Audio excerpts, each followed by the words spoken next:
No, she did that too. Yeah, the network's Oh, not the working network very might not good, be so. working. Maybe. So, because everything's.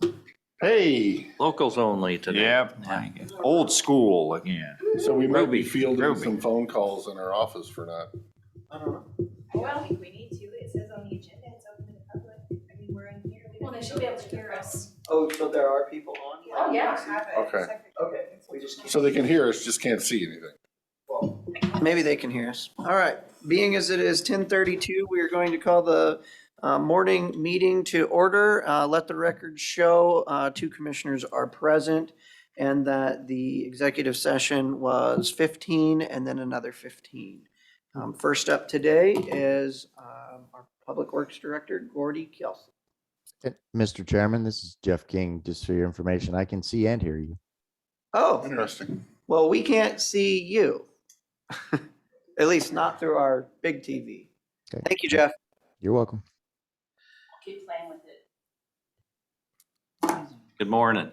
Good morning. We have a few items on your consent agenda I'll go over. We have first 2 items, 10 and 11, are contract bonds, and this is for the heating and cooling replacement on top of the courthouse roof and at the Pioneer Center.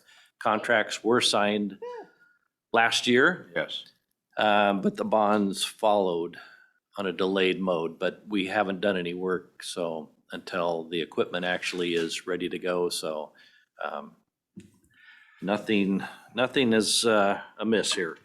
Item number 12 is a facility use agreement between the county and the American Red Cross, and this is for if there's an event, and we haven't already used it for something else, a facility like for a shelter up at the fairgrounds that we've done in the past for evacuations, that the Red Cross, we could rent our space out to them during a time of emergency. So it's just an agreement to be open and available in case we have capacity to help out. Have we ever charged them in the past?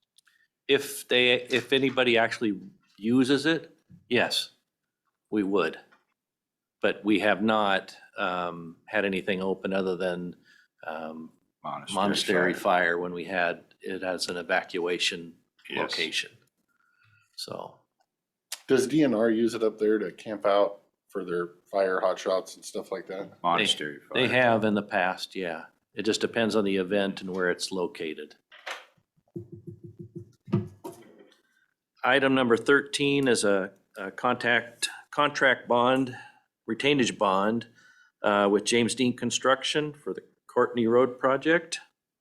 And item number 14 is the local agency standard consultant agreement for Bell Design for surveying work within the county on our projects and as needed. On the construction side, the contractor's been working out at Roosevelt Grade since last week, and they'll be finished with the rest of their items this month, hopefully by mid-month, but we'll see. Courtney Road work started this week, so the road was closed yesterday, and they started falling trees to clear for the new alignment. So work has started. And it is now shut down. Yes.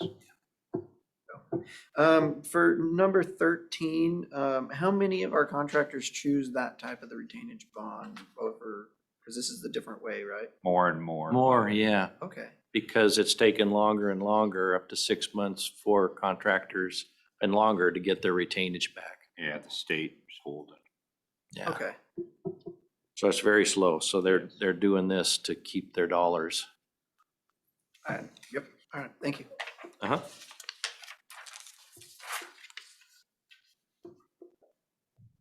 Okay, Klickitat Path. We are having an open house next week on the 12th at 6:30 p.m. at the community center. Courthouse parking lots. The city did not approve our request last night to vacate Grant Street, and they had some concerns. And so we're looking at how we can incorporate or change the design to with the property that we have and what can be done. What were their concerns? They didn't want to close Grant Street or have access off of Grant Street, or not Allen Street, sorry. So, Lauren wants egress on Allen. He thinks too much traffic on Court. Dave agrees with Lauren. He can't support it as it is. Mylan opposes. He's looking for more option. Steve wants to move or remove the sidewalk in the parking areas that you can widen Grant Street. But he's opposed to any, and will be opposed, even was a no vote on tabling the issue until labor. You just said no. Just, he's a no. Roberto's worried about the width of the street, ADA requirements, Lauren, too much traffic on Court. Ellie agrees with everyone else. And I don't think anyone was in favor of the vacation option. Those were the notes I took. So that's a pretty Well, sounding difficult situation, uphill battle. No, I think the option is come up with a couple of different options that are out there, and we'll talk about it when Dave comes back. And then throw a couple redesigns and put something forward, and maybe they'll accept one of them. we'll see what'll fit Are we gonna based ask on the what, constraints. yeah, based on what they want? Yeah, if we can't vacate the street, our options are Very limited. limited. Yeah, Yeah, less parking. it will be less parking and likely Good thing a we little more than overbuilt the plan. half will be Yeah. left. Little more than half of what we were hoping for, expecting. Yeah, Mhm. so. We built a lot of extras, so. Will it save us money if we don't build it? Of course, I like saving money. yeah, we'll save money. Yeah, but where it kills us is that gravel that's over there. We bought that lot in that house. So the amount of money spent on the gravel for how many parking spots are now gonna be in the gravel isn't a very good return on investment.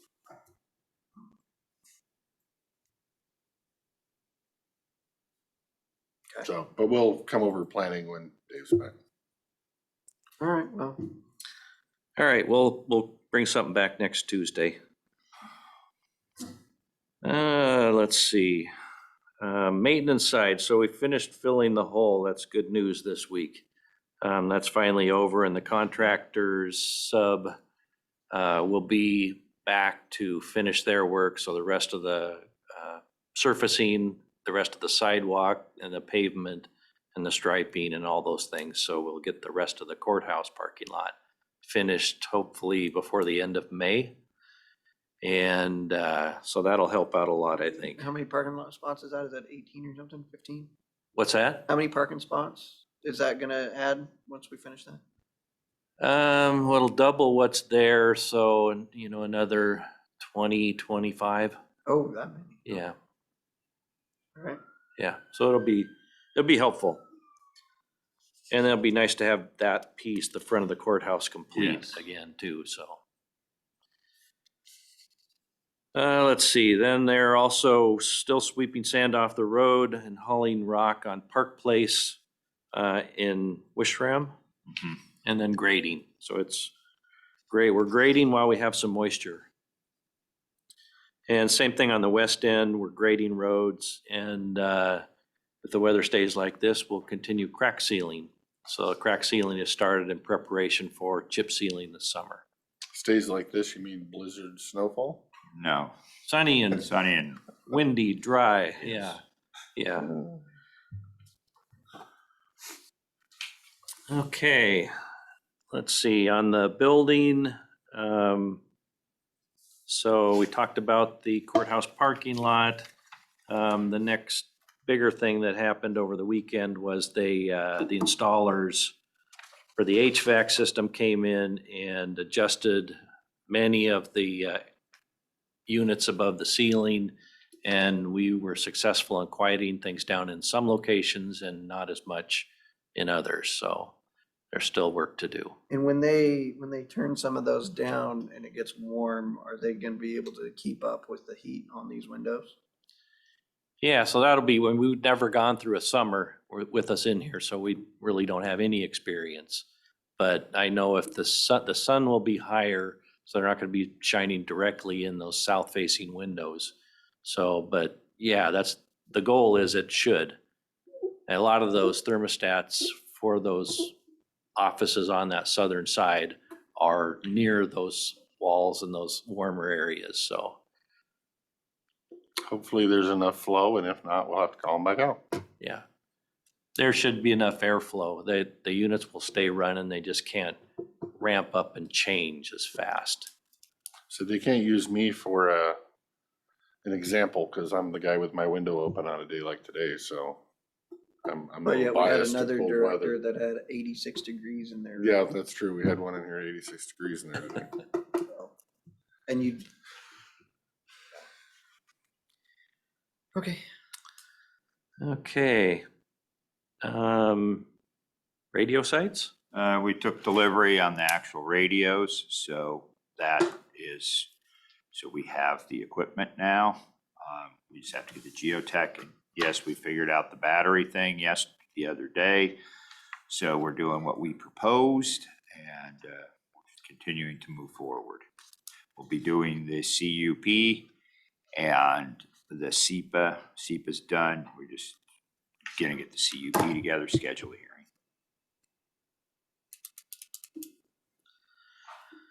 Okay. On a side note, in a very generic fashion, was the only contractor that was in the building this weekend the HVAC people? Yes. Okay. Okay. So I handed out the Dear Candidates letter that every couple of years, we put this out. Just to remind those campaigning that the signs that they place for their campaign are located outside the public right of way. So this gives them maybe a little more guidance and just reminds them. So if we do have an issue, we pick up the signs and we take them to one of our shops. Yep. And so the candidates can pick them up from our shops. So, and that, it lays all that out in the letter. So just usually like to let you guys know before we send out the letter. Give you the heads up. Picking up the signs. Yeah. And then the last thing on our list, so every year we do our bridge inspections. So that's this report here. And it notes any issues that we have with any of our bridges and any new developments and work that we have to do to comply with federal and state guidelines. So probably the one that has the biggest cost impact to us is updating load ratings. So for the last, I guess, 5 years, the state has, or the federal government has allowed more varied types of truck configurations, which then have to be reevaluated nationwide. And bridges need to be rated or load rated and posted if they need to be, to let carriers know that they can or can't take a certain type of vehicle across those. So that's something that we have to do this year to comply with federal law, and that'll cost us probably about 40,000 that we were not anticipating. So that's a hit financially to the maintenance side. Do we do the bridge inspections ourselves, or do we sublet that out to a bridge engineer to come in and do that? How does that Yeah, work? we sublet that out. I used to do that when I first arrived here, and we just were very busy, and it takes a lot of time. Yes. Takes about a month's worth of work. And then there are certain inspections, there are special inspections that are required where we don't have the equipment to crawl under the bridge and take a look at some of the, I like it this way better, because nobody could say that there's a bias, or, you're not fixing it because you didn't want to pay for it, or yeah, independent review, which is a good thing. yeah. So anyway, that's the big thing. I know we have issues with the Byerland Bridge on Hochter Road. We have one that's posted for speed on Middle Road, And we have to keep an eye on that because people that have energy projects out there like to use it because it's a shortcut, but the bridge has been damaged in the past from the first windmill projects that came through. And so there are several bridges like that that we're keeping an eye on. And then the bridge on BZ Glenwood Highway that has that broken abutment or crack in the abutment, that we'll be looking at that one as well. So other than that, just normal wear and tear and maintenance required. If you flip to the last sheet, it's this vertical bar graph. So this is basically the sufficiency rating of our entire 57 bridges as an average. And so you can kind of see that it kind of goes up and down. So every time we fix a bridge, we go up. And then if you can kind of see that as it goes down every year, the sufficiency rating on the whole network of bridges goes down until you do another project. So the last one toward the far right, that spike was when we fixed Wakakis Bridge over the Klickitat. That's the spike, and then it slowly drops off. So Where are we at comparatively to other counties? I mean, we're running around an 80 on average in sufficiency. Where West Side County sit? Do they sit it pretty? just depends on where you're at. You know, they struggle on the west side. There's just more deterioration because of the amount of water that they have and rain. So their stuff goes downhill faster. And so they spend a lot more money maintaining and replacing than we do. We have some bridges that are fairly old, but still fully functional. Two questions. It says does not include short span bridges. What is the definition of short span versus long span? Less than 20 feet in length. Next question, how do we compare with the number of bridges we have in our county compared to other east side counties, not west side? But over here, do you have any idea? I don't. I'd have to look that up. Don't worry about it. Yeah. All right. Okay, inspected. So these were all the ones that were inspected. This has all the bridges in total, not just the ones that were inspected. Yeah. So which one is the 25, the S steel span bridge, and the P that's at 40? We know?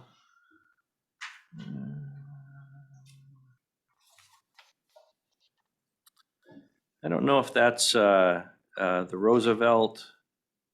My guess is it's Roosevelt, but I'd have to check for sure. Which bridge are And you talking about? So when you look at this page, right? We have an S at 25 and a P at 40. You know, a lot of these are, up there. I'm just looking at this bell curve. And that S, the steel span bridge, and we only have, what, 3 of them? Yeah, so you have Rock Creek, Roosevelt, and BZ Corner. Yeah. We're doing work on the Roosevelt, or not Roosevelt, the Rock Creek Bridge. We've painted both the other bridges, so actually it's probably this one. That's why we got money to fix the substructure. Yeah. Okay. And then what does a deficiency FO stand for? Functionally obsolete. So it's too narrow, doesn't carry, like Wakakis. Right. Like It Hood River. doesn't, Wakakis Bridge is narrow. I think it's 16 feet Yeah. wide, so it doesn't handle two-way traffic. That's functionally obsolete, Right. but structurally adequate. Right. So the road hall, wood grade, okay, landfill underpass, Strands Road. Okay. Thank you. Yeah, you're Great welcome. information. And so what's our goal? We try to do half every year, and then we flip to the other half every other year. Yes. Yeah, we also do inspect, our consultant inspects the city of Goldendale's bridges, because it's just more economically feasible for them to, Just pay us. yeah, pay, yeah. And then the bridges in Glenwood, the one that you talked about down there on the south end, and then the one right there next to, like, in town, Where does that one sit? I mean, we want to replace that soon, right? Yeah, so the one in town is less than 20 feet, so there's no federal funding available for that one. That's the other thing. If you're over 20 feet long, You may get you federal. qualify Yes. for, yeah, But you're not guaranteed to get No, federal funding. right? correct, yeah. So we can get federal funding for the one on BZ down near Lakeside Road. Right. That one's The- eligible The Outlet Creek one. for repair or replacement. And does that one flow over at times? Does it flow over the road there? I've seen pictures of it close, but not overtopping, Okay, no. but further north of there, the road, it goes over the road at times, right? Yeah, it can, yeah. All right. You're talking right at the south part of Glenwood below the refuge, right? Yeah, the very southern part of the valley, Right. yeah. All right. Any other updates? I don't know, anything else I forgot? no, I think that's it. Questions? Nope. All right, gentlemen, thank you very much for your update. All right, thank you.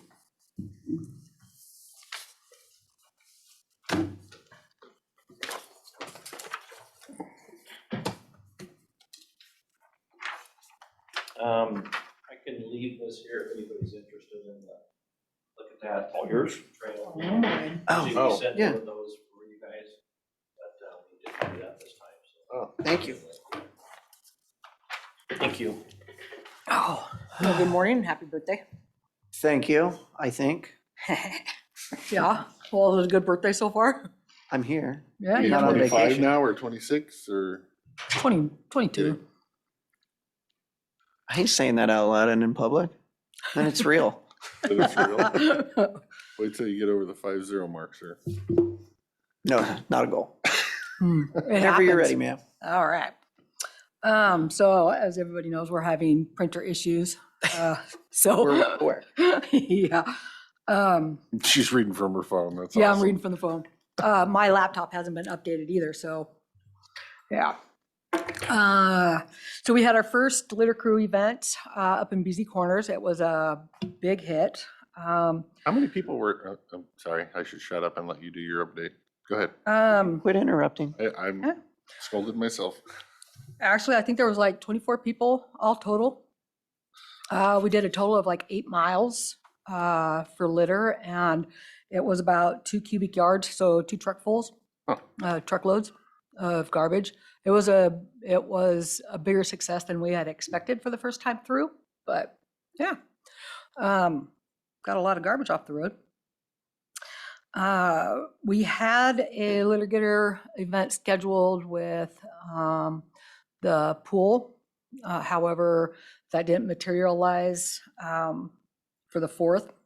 And then we have another event at the end of the month in Goldendale. So, so we're still in the process of routing and trying to figure out who's going to be responsible and who's going to come grab the stuff. So, Is it the same kind of idea, public yep. outreach?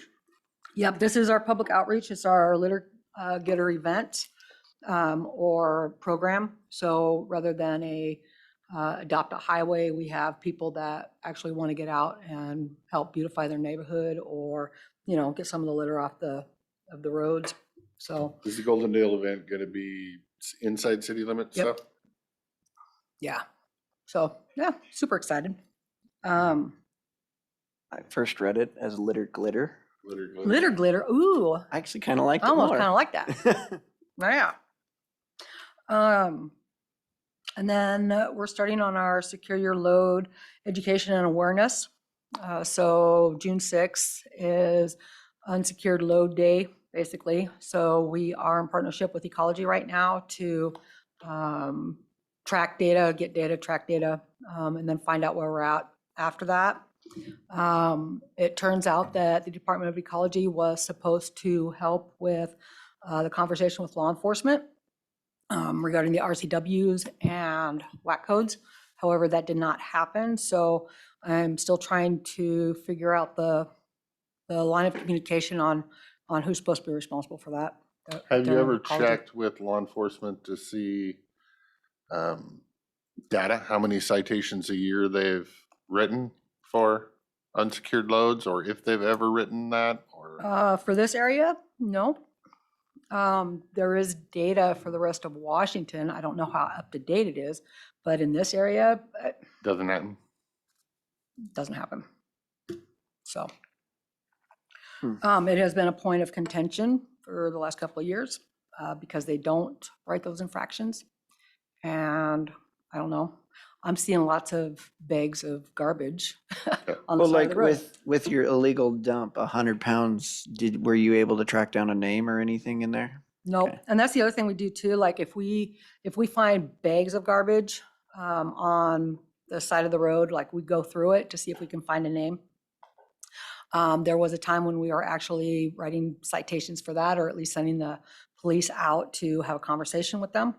But there has to be a certain amount of trash or bags to really to warrant that. So I almost picked one up on 97 that I had to swerve around this weekend just to dig through it and see who owned it.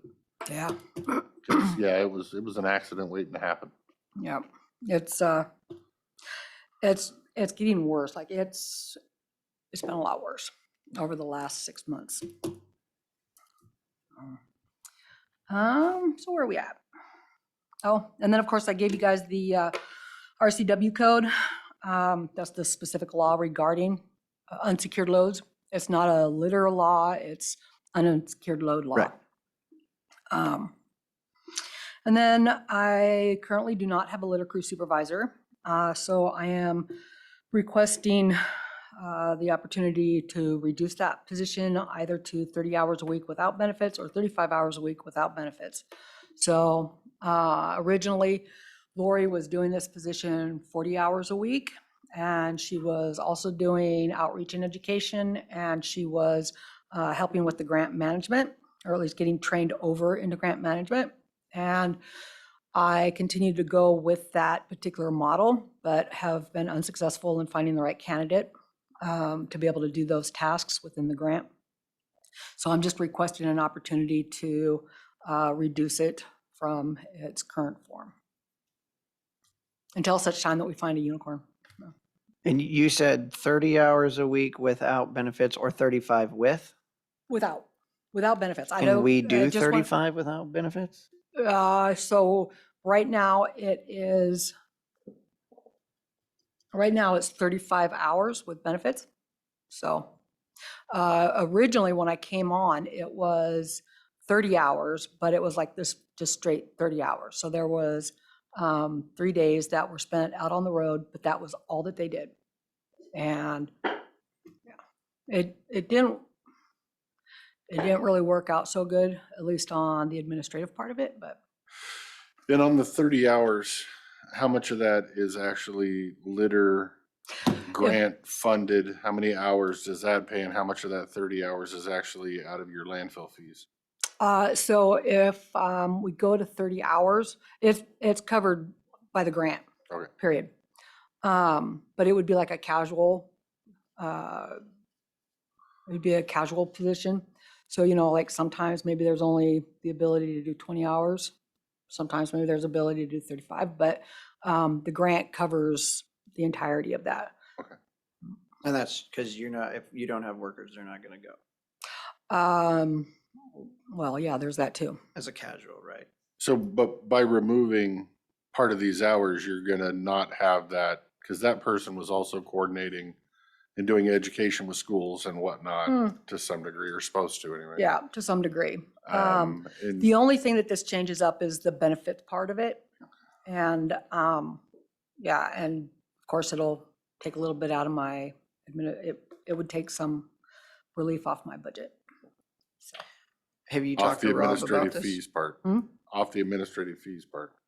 yeah, I have talked to Casey, but there's other stuff going on, so I just wanted to put it out there that, this is the direction that I'm wanting to go, depending upon what the conversation is later on today. Right. So that's where I was getting is Yep. it's an ask, but we're not making any decisions Right. because we have a conversation later Yep. today. Right, Right. okay. Okay, continue. Oh, so the contracts are signed with Emerald Systems to do the recycling for twine and film.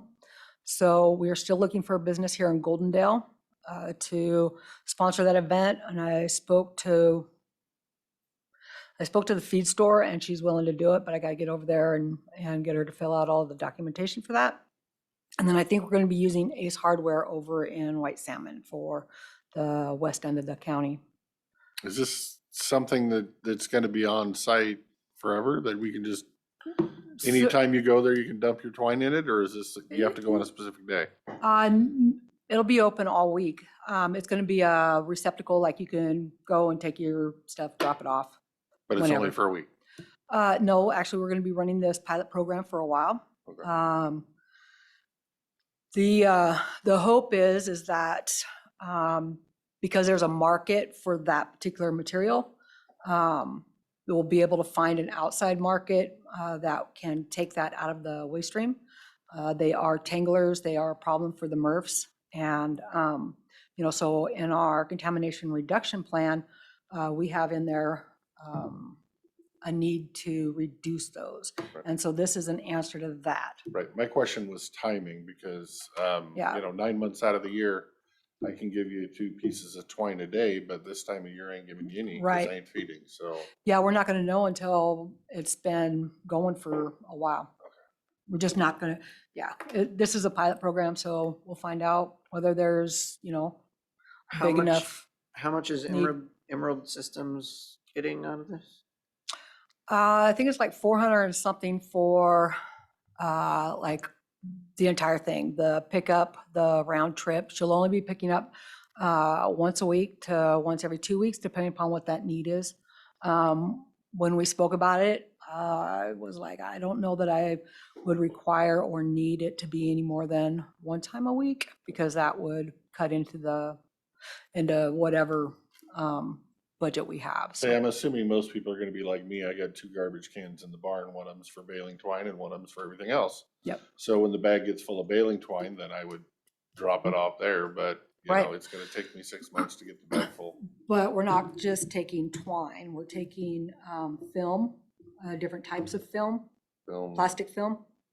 So like your saran wrap or your pallet wrap. There's a list on the sheet on what kind of film is accepted, but I mean, it's a big list. So we're not just taking the twine, we're taking the film as well, So how or many? Julie is. How many pounds do you see this being? We don't know. So, I mean, Yeah. in the education campaign? yep. So this, like I said, this is just a pilot program. We'll probably see how it's gonna play out here in about 5 or 6 months. And it's Julie with Emerald she's- Systems, Right. Mhm. Where's she at? Hood River. Okay. And so then she picks up once a week or so and then Yep. delivers wherever it goes from there into it. Yeah, she actually takes it to a market. So there is a market for those commodities. It's just whether or not it's gonna balance out with collection and then taking it to the market. Okay. Yep. All right, continue, please. Binion and White Salmon has their community cleanup coming up on the 22nd and the 23rd. And paint is a big issue this year. Tires are also an issue. People, last year they dropped off everything that they've been storing forever through the COVID thing. So this year we're limiting tires and we're limiting paint. So unfortunately with Paint Care having come on board, kind of messes with the paint situation.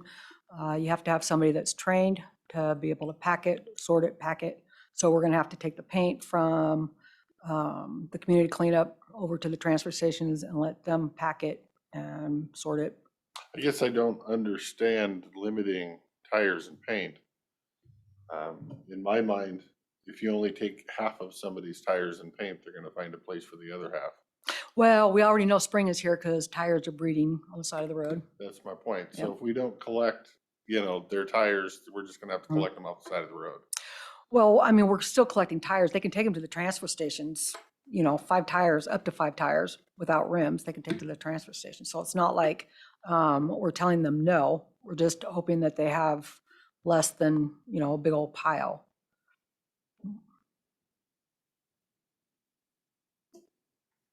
Yeah. Okay. I'm just trying to think of how much litter pickup we're gonna have to do if we, I don't really want. Well, the tires, yeah, the tires are already something that every year are, they just breed. One tire turns into 10. So. Okay. But I mean, we just don't have the ability to drive those up to wherever they need to go. So we have to be a little mindful I of get that. what our limitations are.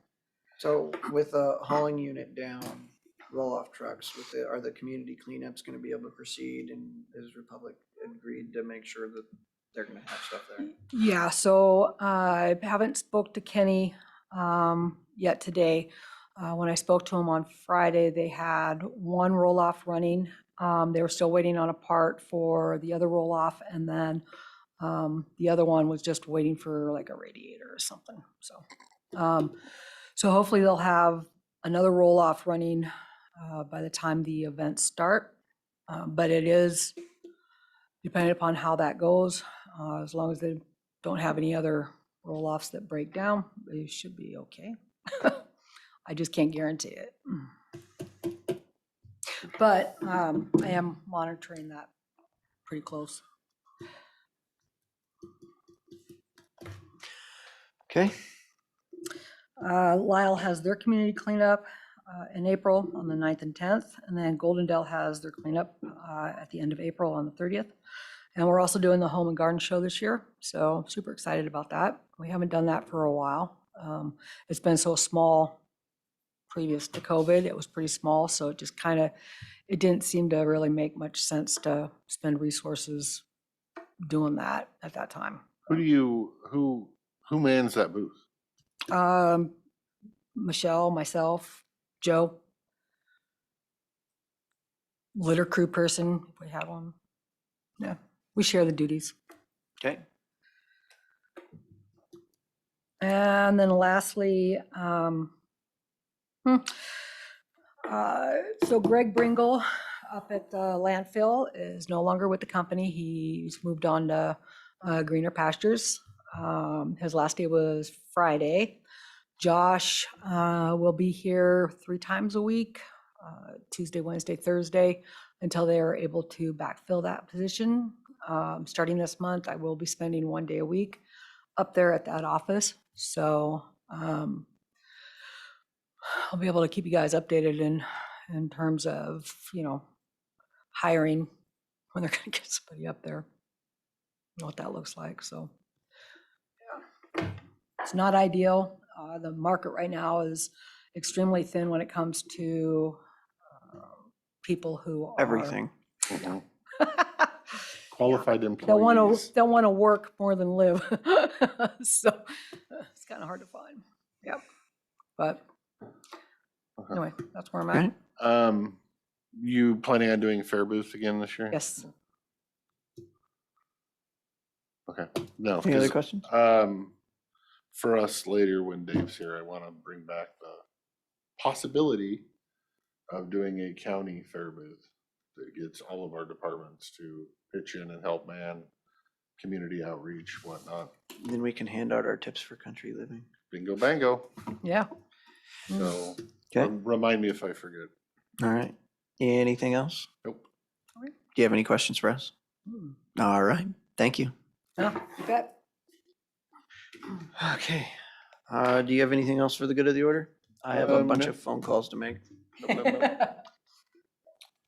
Nope. Would you want to make a motion to adjourn for lunch? I would make a motion that we adjourn for lunch and come back at 1 o'clock. I will step down and second the motion. All those in favor signify by saying aye. Aye. Aye, motion carries. We will see everyone at 1 o'clock.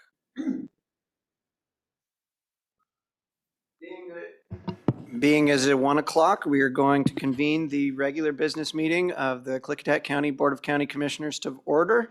Let the record show 2 commissioners are present. Commissioner Sauter is away on vacation. We will open if everyone would please stand for the Pledge of Allegiance. I pledge allegiance to the flag of the United States of America and to the republic for which it stands, one nation, under God, indivisible, with liberty and justice for all. It's kind of weird not having a blue card. Mr. Chairman, I move that we approve the business agenda as presented. I would step down and second the motion. All those in favor signify by saying aye. Aye. Aye, motion carries. I don't believe we have any minutes. Don't have any minutes. I was gonna say Dave hasn't looked at the 2 from the last time. Right. Okay, so what we are going to do is we're going to move into citizen comment. Comments will be limited to 3 minutes per individual. At 1:25, or when all the comments run out, then the commissioners will respond to those comments if they so choose. As has been our policy, we will begin in the room. If somebody would like to provide citizen comment, please come forward, give us your name and where you live, and we'll give you 3 minutes of uninterrupted time. I guess that would be me. Sure.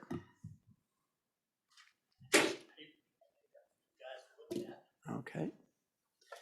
Thank you. This has to do with the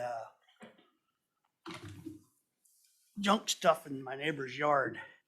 And I filed a deal with the man named Lem. And he wrote me a letter, which you'll see in those packets. It says that they can't do much about it. But if you look at these photos, he's got approximately 40 junk cars in his yard, and he's hauling them in all the time on trailers. Sunday or Monday, it was either Friday or Saturday, he hauled in 2 junkers that don't work because they are junk, and some of them are in need of rear axle, some of them don't have hoods, they don't have tires on them, they don't have engines. And all these pictures were taken from my property. So what I would like to see, and he's got piles of trash, people living in trailers and motorhomes on the property. And he has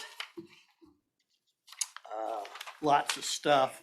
And I would just like somebody to either write him a letter or tell him that he needs to clean the joint up because it sure ain't helping my property values at all. He hauls them up. He's got some that have blown engines. He's got several boats over there, a couple junk tractors, just all kinds of real nice stuff. A hot tub that's sitting up on its side. And he has a patch in his garden that he grows marijuana, which he has a permit for. But he put plastic over it to keep the sun off of it. And then he pulled all the marijuana plants up and then he left the plastic. So the plastic's deteriorating. And because he lives on the west side of me, I end up with all the plastic in my yard. So I put up a fence, and then that didn't work. So I bought chicken wire, like you said, and I put it up 150 feet along my fence on my side, up against the fence to keep the debris from coming through the fence, but it still comes through. And I'm just getting real tired of it. So as you can see in those pictures, it's not a pretty sight. And I figured if one of you guys had that next to you, you'd probably want to do something about it, as well as anybody would. It keeps a nice, clean yard. I invite you guys to come out if you want to. Come out to 364, which is my address on Woodland Road, and take a look. You know, the gate's always open, or it's closed, but it's so because I have a fence around 5 acres that I keep my dog in there, so he doesn't get out and bother the neighbors or anybody's animals or anything. And it's almost embarrassing. And if I ever want to sell that property, I won't be able to. One spot there, you can see where he's got a Davenport, a whole bunch of trash bags laid out there, and it's on a burn pile. So I assume he thinks he's gonna burn that, which is against the law. But, you know, we need to enforce that or we're gonna turn Klickitat County into a dump. Because on the way out Woodland Road, there's probably 10 houses that have multiple cars that are just junkers, busted windows out of them, they don't run. And I would appreciate it if you'd talk to Lem and have him either write him a letter or make him build a fence between me and him, because it's a junkyard, and junkyards you're supposed to have, so you can't see the junk. Well, if he wants to have junk over there and all those junk cars, he should build a fence. Roger, thank you so much. Your Yep. 3 minutes are up, and I'm sure that one, if not both of us, will respond to Okay, you thank at the you end of very public comment. Thank you. Thank you, sir. Next, we are going to go online. Anyone who is interested in providing public comment, raise your hand, *6 to unmute yourself. Turn your video on, get our attention. 3376. Please give us your name. Good afternoon, Ken McCune, Goldendale. I want to jog your memories back to year 2000 when Enron scandal affected us here in Klickitat County. The aluminum plant was still going, and there was the energy plant here, the Puget Sound energy plant was installed. At that time, I personally delivered 300 signatures, around 300 signatures to the Department of Ecology, asking for public input on the effect and the of having that energy plant right here in our town. And they actually came over and met with several hundred of us in the Goldendale gymnasium, and we were able to ask questions and get answers from them. And here we have this solar energy farm, a feeding frenzy going on here that, you guys are sitting there like, see no evil, hear no evil, speak no evil, yet you got hundreds of people out here wanting to discuss the issue and come to maybe an equitable compromise on some of this stuff. So basically, I would like to see you guys reinstitute the moratorium on the solar farms until we can have a public meeting with the people that want to come and offer their opinions on the developing industry that you're trying to get going here. I mean, the government is of the people, for the people, by the people. It's not just one bureaucrat sitting in a desk in the planning department or the public works or wherever making decisions for thousands of people. We were able to do it in the year 2000. I don't see why we can't have a public gathering like that now. And let's talk it over with Carragher and the solar panel, the solar farms. We deserve it. We deserve the right to be heard. And I don't know if you want to do it or not. I don't care if you want to do it. You need to do it. And I think the only thing that can come from it is good. To find out what people that the people that want them on their land, the neighbors that don't want them on the land. We don't know what people are thinking. And Department of Ecology came over here. I don't see why Carragher and the county commissioners can't arrange to have the people heard. Thank you. Thank you very much, Mr. McKeon. Next up, we will go back in the room. Does anyone have public comment? Come on forward. Yes, you do. So everybody online can hear you. And thank you for coming. We always give previous commissioners the opportunity to speak. Thank you for the welcome. I was just going to spend a lovely day in Goldendale, but Roger just lit my fire. And I was part of the board when we did the nuisance code compliance ordinance. It took a long time. It was hard work.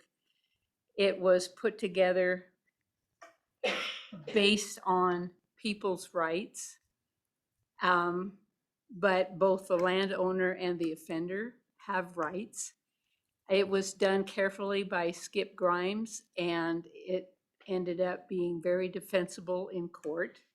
And there's a procedure built into that to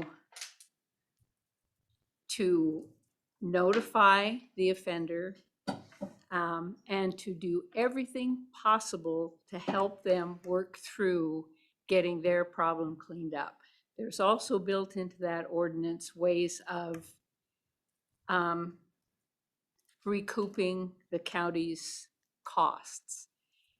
You've got two challenges. One, upfronting the costs sometimes of the abatement. The second one is getting the perfect person to be the code compliance officer.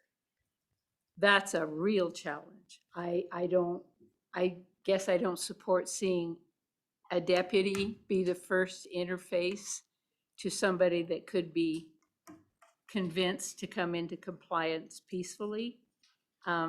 We had two women that were extremely good code compliance officers. You remember them.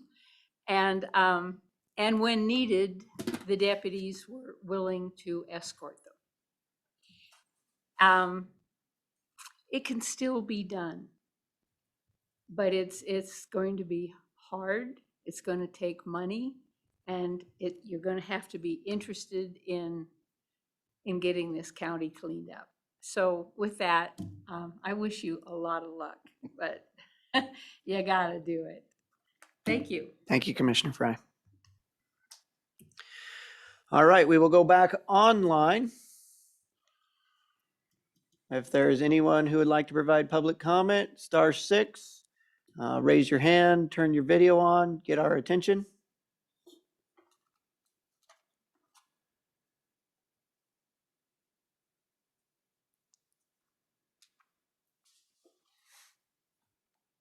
Doesn't look like anybody. We will go back in the room. Ladies, do you have any public comment you'd like to give? Okay, we'll go back online then. Second chance for anybody, the 35 people who would like to provide public comment.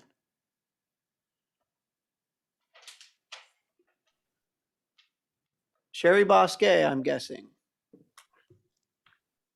Yeah, I guess I couldn't resist.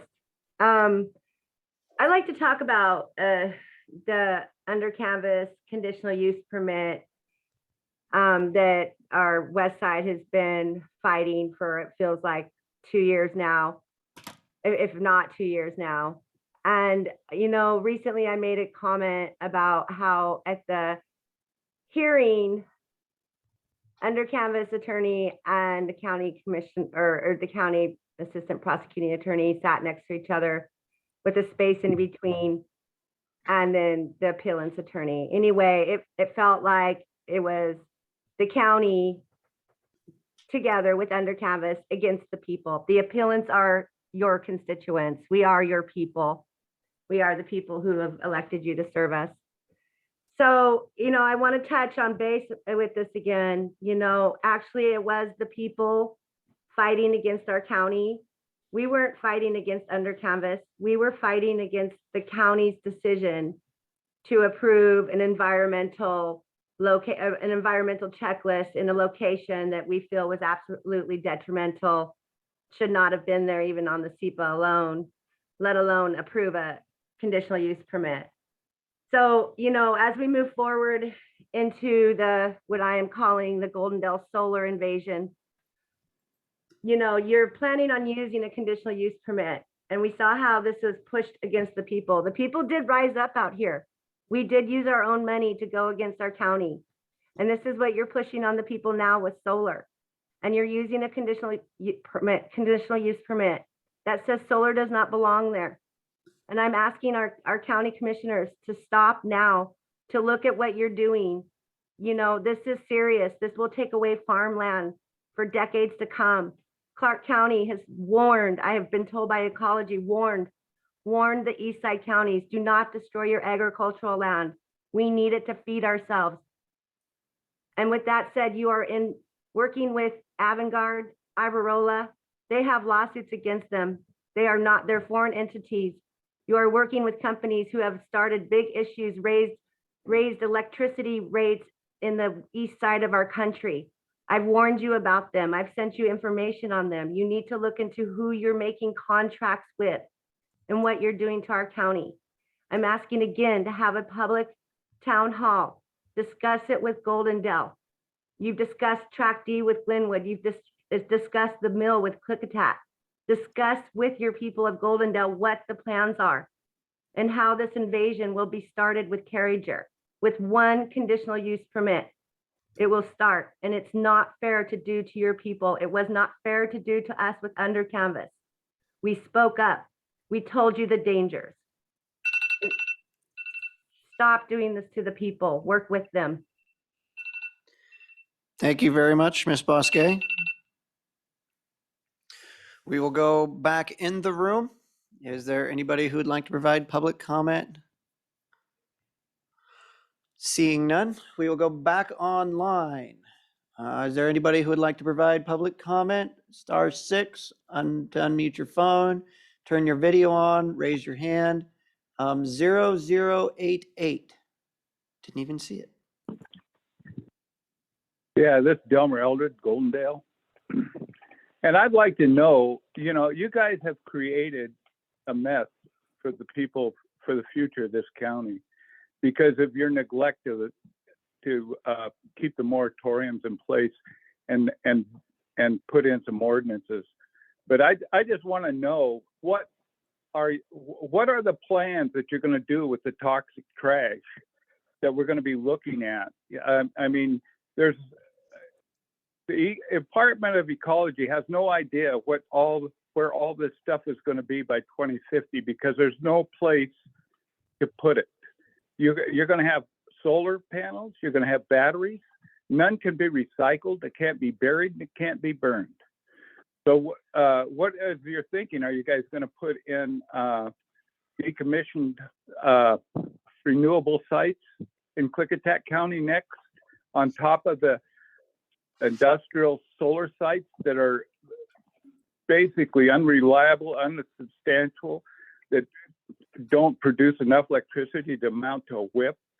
But I just want to know, what is your plan? What are the commissioners' plan for decommissioning all this stuff, this garbage that you're putting in? I mean, we're talking 78 million tons of metric tons of solar trash alone without the other stuff by 2050.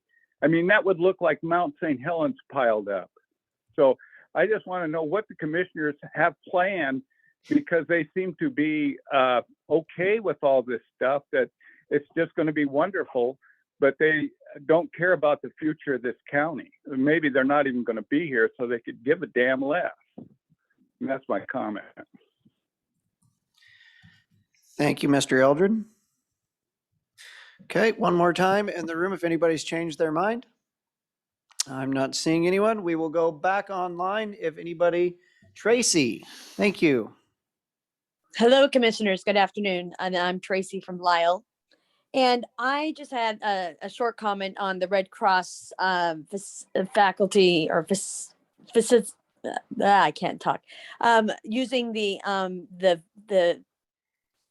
fairgrounds for a shelter, and it looks as if the emergency management is going to be paying people to work in that shelter, and that's not what the Red Cross is all about. We're all volunteer, and we don't encourage people that get paid from taxpayer money to work at our shelters. And I don't understand why they're doing that. But the main topic I wanted to talk about is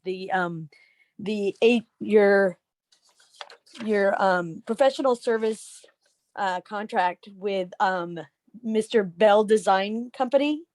And it looks like this is an on-call surveying services with the Public Works Department. But when you read through that long, 20-page contract, it actually looks like it's more for the communications for the emergency management. It goes on to say it's a multi-year project. It's got $1 million cap. Well, it's not even a cap, because if with the agreement between the two parties, they can do over $1 million, in my understanding here. And the last page is what really bothers me about the confidential information. So it says that, and it's all about consultants and sub-consultants and such. But who is going to make sure that these people do not abuse our rights and our confidential information, social securities, state agencies, source codes. It says all kinds of things. It's 2 pages long of confidential information. And I just wanted to know who's going to hold the keys and who's going to look over that project. Thank you. Thank you, Tracy.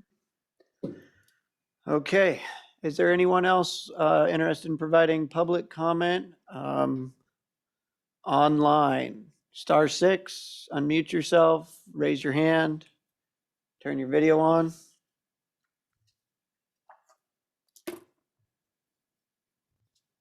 I am not seeing anyone. Okay, last chance. Anyone online or in the room would like to provide public comment?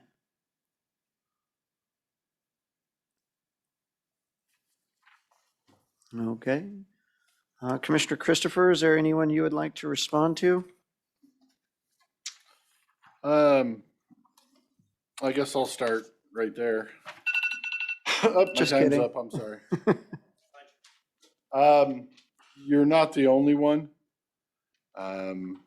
There's actually another one right around the loop from you. Yep. That I've had multiple phone calls with that gentleman. What this gets into, from my understanding, is 2 different variations of the law and what we can do under each variation of the law.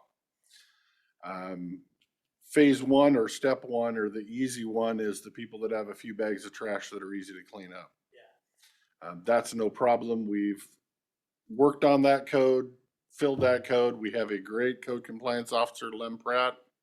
You might be aware. Those are what he's working on. Step 2 is, like he said in his letter, is the actual abatements, where we need to go through our county code on that and make sure we have our I's dotted and our T's crossed to make sure we can get through litigation on actual abatements. I've had some talks with the other problem we were having, or the previous boards were having, with those abatements, is they would send them out to bid and the people would come in to bid to clean up the trash. And it was a 4-hour project for 2 people and the bid was 50 grand.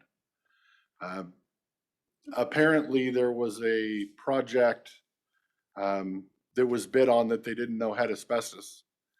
And then the person bid and then found out it had asbestos and they got kind of screwed on the deal. So then every bid coming in after that assumed asbestos in the back of every car, that every trunk was full of asbestos. So there was a mishandling in one issue that caused a lot of our bids to go sky high. So I've worked with some of those cleanup guys to hopefully get some better bids when we do get around to start doing the actual cleanup stuff again, which, like Lem said here, is hopefully April timeframe. We can start targeting the things like you have right here. So it is on our list. It is relevant. I can think of 5 houses on the road next to me, and 3 of them probably qualify for what you got right here. So it's not just a small little piece of our county. It's pretty much everywhere. If we don't jump on it and start taking care of it, when people start hauling cars in, we need to write them a letter and say, you can't do this unless you build a fence around it, like you're gonna have a wrecking yard. Yep. That's required by law. So we have, I think, 3 unlawful wrecking yards they're working on right now. These are different than an unlawful wrecking yard. So anyway, we are working on this. Hopefully we get that part of our code or our law up and in place in the next month or so that he can start hammering down on these. And then we've got to, when we get to the next budget cycle, put money away in the budget for these kind of cleanups, because, at 50 grand a pop and you got hundreds of them. I would just like you guys to write a county letter it's gonna do a lot better than I write him a letter, or I talk to him. I've asked him to, I said, what are you doing? Getting the junkyard? Oh, no, these are friends of mine. Well, then you got people coming in and getting parts off of it, and I think he's selling the parts. I Probably. told them that, but he said you have to have the sheriff watch him for a while. Well, if you walk over there, you can see that there's, without hoods, without engines, without alternators, without anything. Most of And- them are parts. Yeah, they're selling them on and he's eBay and doing yeah. that, and that's against the law too. He can't do that. But it's not gonna do any good for me to go. Right. So that's where the whole nuisance abatement part of it comes in, where Lem's working with the prosecutor to make sure all of that gets handled so that when we do go to court, it will actually pass court and we can get the judgment and then we can do the abatement. So it is on our radar. It is something that we talked about when we first came in, wanting to do a little more of. And bear with us. We're finding out real fast in government, we can't do anything quickly. Yeah. There's Well, just roadblocks put in front of us every Keep that step we invitation take, I gave you so. both to come out and drive into 364 and look at 360. Well, I And- told your neighbor around the corner that I'd come out and look at his. I was actually out there for the estate sale, Yeah, he's right got a on little that dump corner. there, too. But yeah, and that was mostly human trash, Yeah, so, yeah, he's got real problems with that. uh-huh. I just So, see the whole county, people just, I don't know why they need all them cars. One other thing I'd like to add is it clearly, for nuisance abatement and nuisance, it takes two people to make complaints. So I don't know if somebody else has made a complaint on this property as well, but Lim cannot look into it until a second person has made a complaint. What you guys need to do is come out and make a complaint yourself. We can't- don't live within 5 miles, and You have to live within 5 miles and you can't be county, a county employee or a county in Talk to charge my of. neighbors, see So what they think. that's the quick step right there. And then, like Lem's aware of this, we just talked about it with him, what was it, a week ago? And one other thing I would like to say is we went without a code compliance officer for a year. Lim came on board and he took the number of code compliance cases from nearly 200 down to just a handful. So the code compliance was our first priority, and he's got that underhand, which is why hopefully in the month of April, he's That going to is- come in and we're going to get started on nuisance That abatement. included all of the septic tank issues and raw sewage on overflows, and we deemed that as being the first Well, yeah, item to with- target. yeah. Those are now wrapped, we're moving on. So, I don't know about asbestos in cars.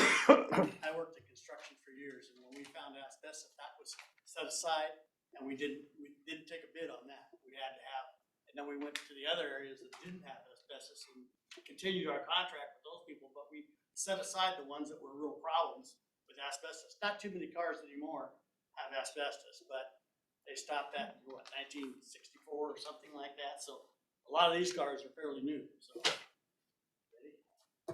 All done? yep, give us some time on that one, sir. We're definitely working on it. But thank you for bringing this. Yeah.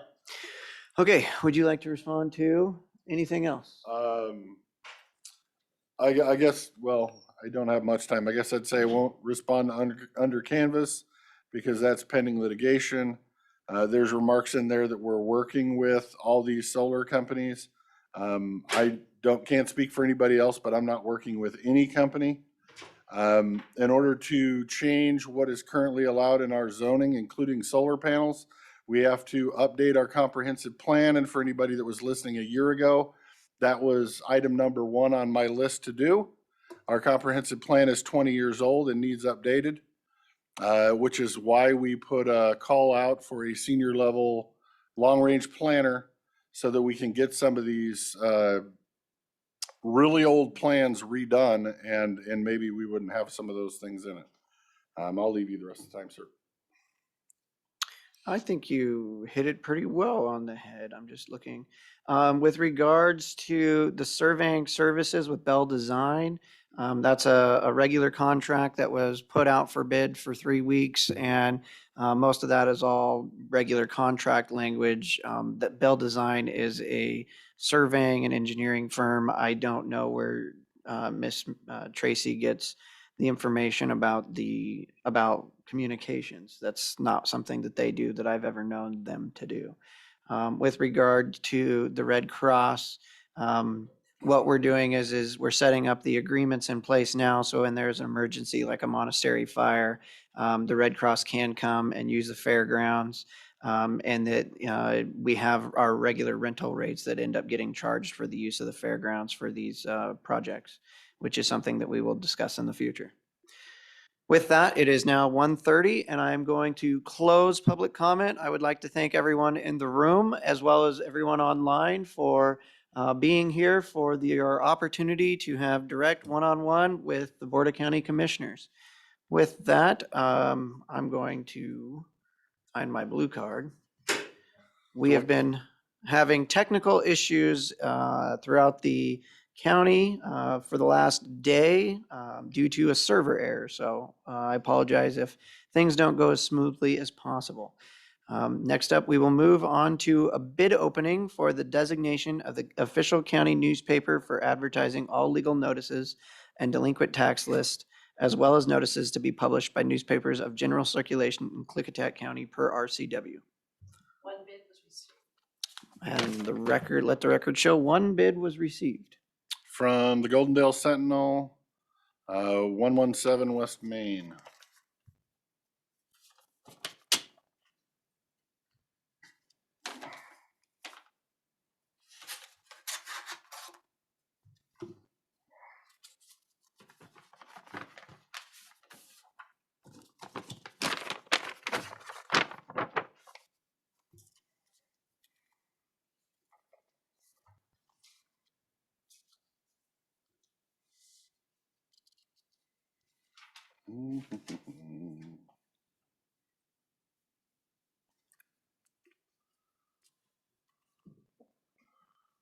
I like looking at other details too. 526 subscriptions, 2,127 requested copies.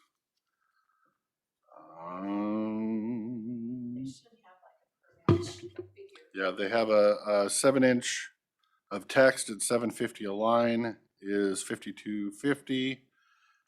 Publication for 2 weeks, 7-inch at $7.50 a line is $105 even. And I believe that's all we got.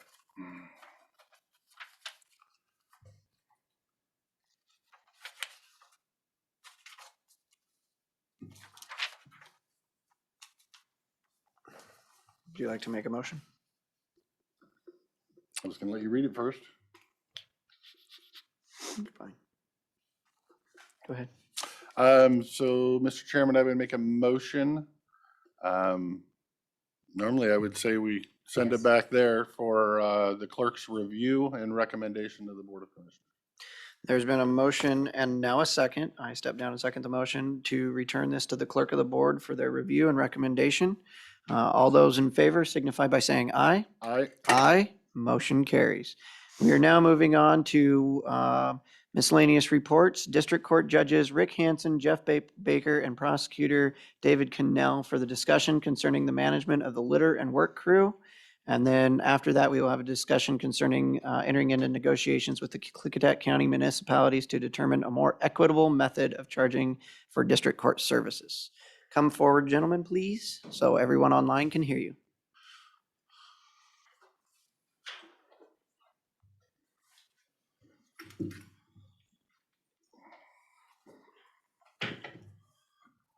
Thank you, Board, for your time today. My name is David Cannell, Prosecuting Attorney, Klickitat County. I have with me Jeff Baker, West District Court Judge, and Rick Hansen, the Honorables, Jeff Baker and Rick Hansen of the East District Court. We'd like to have a conversation with you today and keep it, I think it'd be relatively brief and hopefully positive.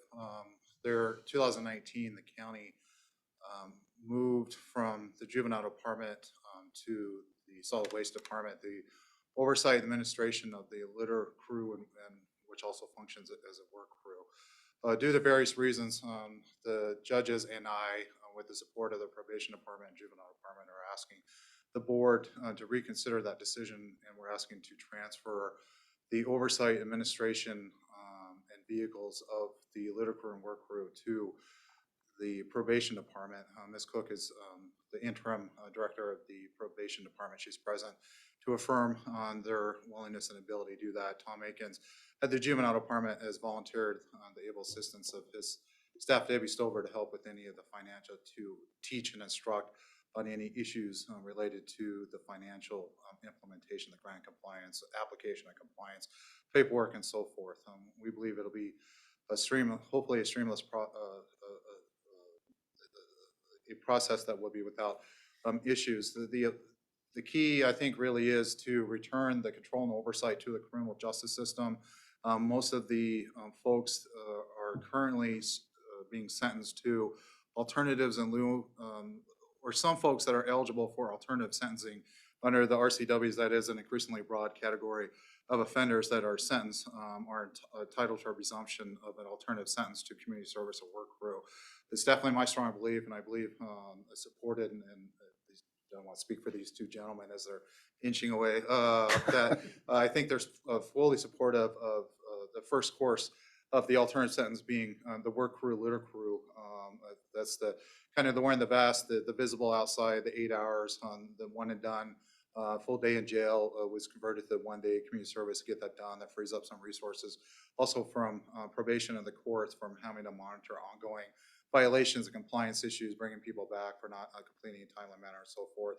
Some of the resources and so forth, and going into the vetting and oversight of community service hours, which in many contexts are appropriate, especially for out-of-town folks and folks with mobility issues, things like that, is definitely appropriate. But right now, there's, I think, a widespread belief that it's either jail or community service.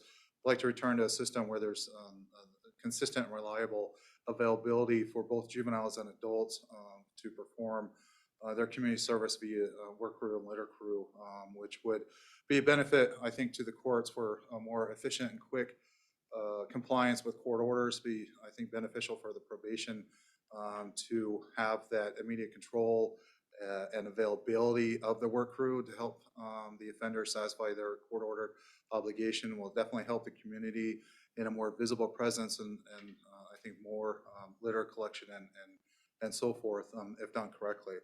I think it was a very interesting experiment, and we're just asking to return to the control to the criminal justice system where I think we strongly believe it where it belongs, and it should stay for the various reasons. So turn it over to the judges. You never want to speak for a judge, so Probably a good thing.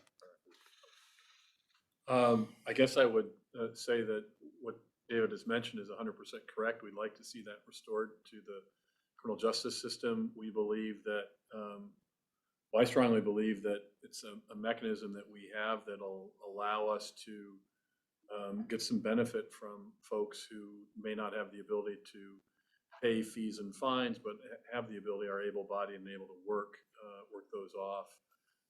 And then the county sees that benefit. We've missed that program in our courts and the ability to oversee that. There's been the ability for folks to get community service, but then it's another step removed from our oversight because it's out in the community where we can't vet those programs that easily. Work crew is reliable when it's working. It's reliable.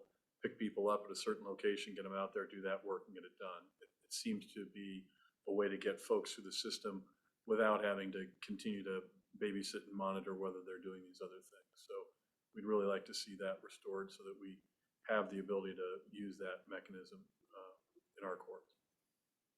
Yeah, I have every confidence that our probation department could handle that. The other option we have, along with jail time, is community service, which allows the defendant to go out and tell us in the community where he wants to work, usually with their church, which is all good, fine, etc. But I think it has more of a punishment and accountability aspect if they're out doing work crew out on the road, for instance, picking up litter visible in the community. So I personally, I just prefer work crew to community service for that reason, although there's certainly benefits to community service also. I have one question that hopefully one of you guys can answer. Can anybody tell me how long litter pickup was in probation before it got transferred to solid waste? I think it was in juvenile, actually. I think the FTE was housed in the juvenile. Steve, you might be able to speak more to that. It started in 2011? And it was in juvenile? Well, we started community service back in 93, somewhere right in there. We took over the litter grant, I did in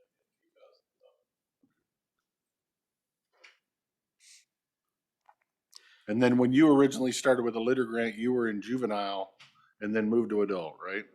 So do you guys envision if this all goes your way, would it be in juvenile or would it be in adult? I'm in probation department. Which would be the juvenile? They're separate departments. Probation department reports directly to the two district court judges. They're basically a department of the district court, Okay. and so would be under the direct control and supervision of the two district court judges, Okay. who I think are the presence today, I think indicates they understand, are willing and able and eager to accept that responsibility. Any other questions? Nope.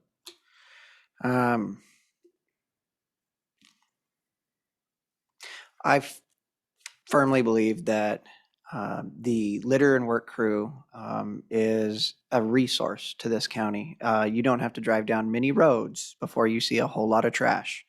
And it seems like there's been some dysfunction in the system for a time, and that is likely due to the fact that COVID shut everything down for a while. And this is our opportunity to recreate it the way that you gentlemen would like it to be. I have no problems and no qualms with it being underneath you guys so that you feel like you have the control and authority.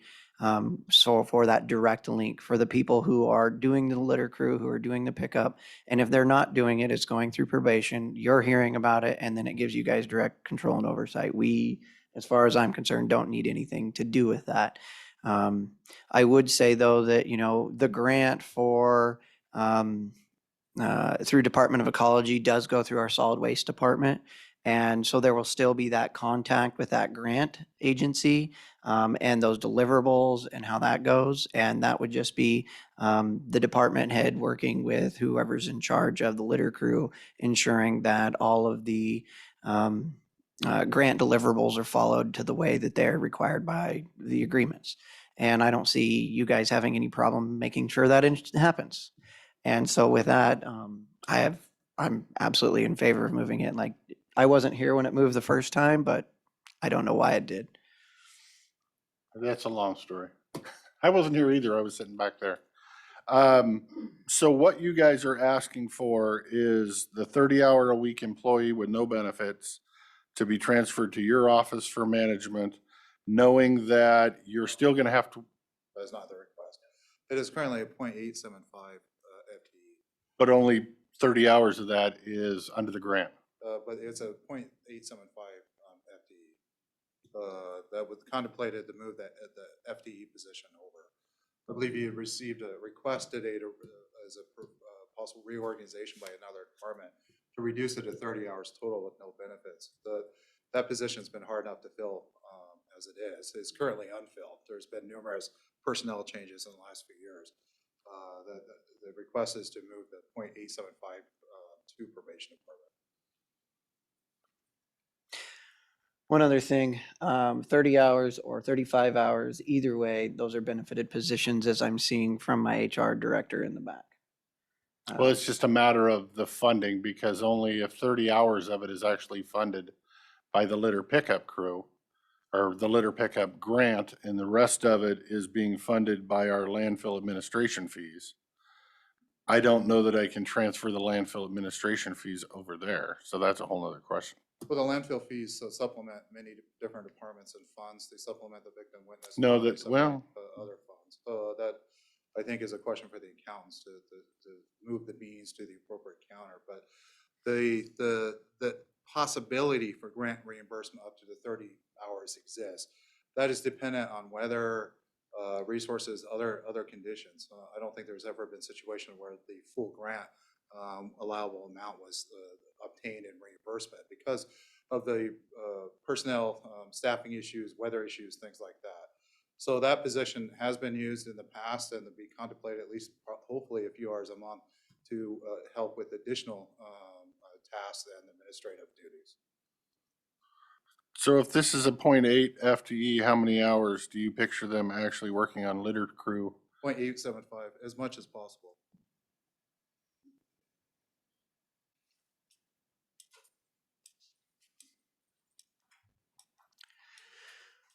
I can see someone in the back shaking your head. Would you like to say anything, Director? So obviously, because there's been a discussion regarding litter crew and myself and the other interested parties, there's a misconception of what it is that's being paid for and what isn't being paid for.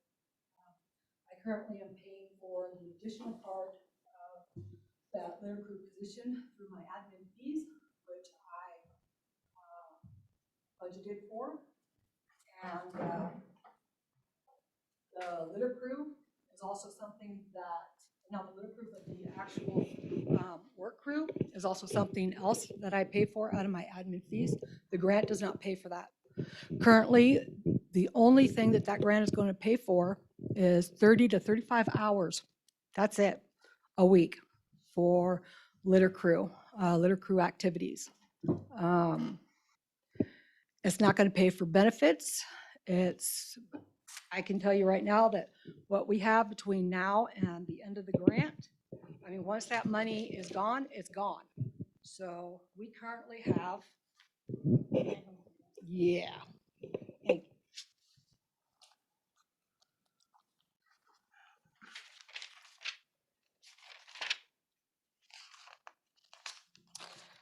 So we started out with